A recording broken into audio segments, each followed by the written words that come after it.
Hello and welcome. Let's take a look at the top story we are tracking for you. Hundreds of supporters of Brazil's far-right ex-president Jair Bolsonaro stormed into Congress, Presidential Palace and the Supreme Court. Brazilian President Luiz Inácio Lula da Silva has condemned the actions, terming it a fascist attack.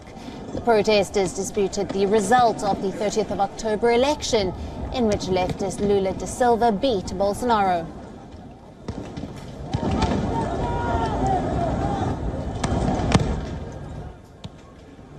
This comes after the former accused the current president of potential election fraud.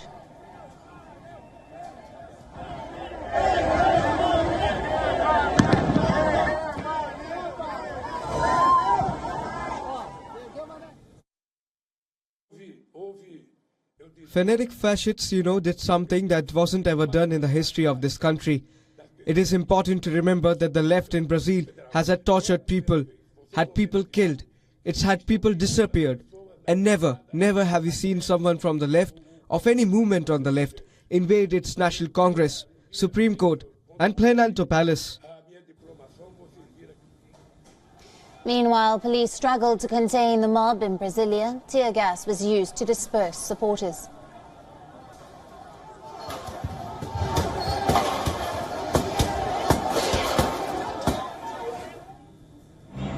And busloads of people were detained by police at the site. Local media reports say over 400 people have been detained as of now. Brazilian Supreme Court, on its part, has ordered the military to dismantle all Bolsonaro supporters' camps across the country within 24 hours. It has also ordered the police to arrest any protesters still on the streets.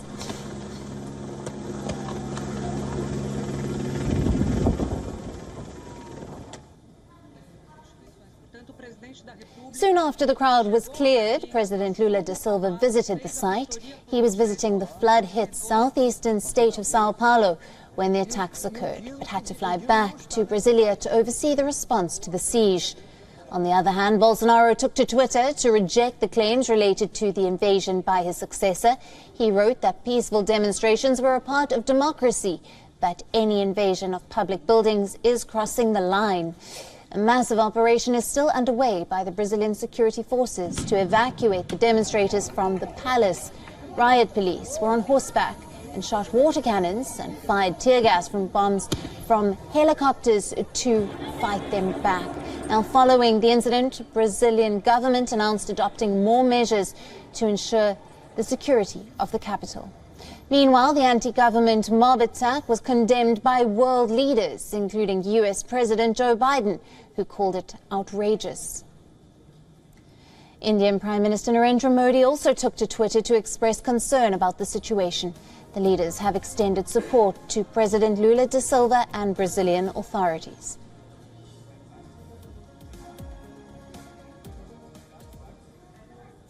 Commentators from around the world have drawn parallels between riots in Brasilia and the January 6, 2021 siege of the U.S. Capitol.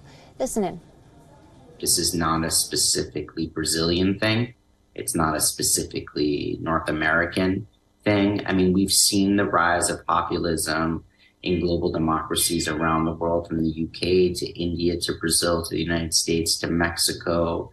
And we've seen it in the past. So I think it boils down more to what can we do together as an international community to make democracy deliver better for its citizens. It's really hard, and on one level, and then on another, it's not rocket science. People want reasonable access to a doctor and medicine when they're sick. They want their children to be educated. They want some free time, right, to spend with their friends and family. They want food, quality food that doesn't make them ill. And I'm sure I'm forgetting a slew of things. WION, now available in your country. Download the app now. Get all the news on the move.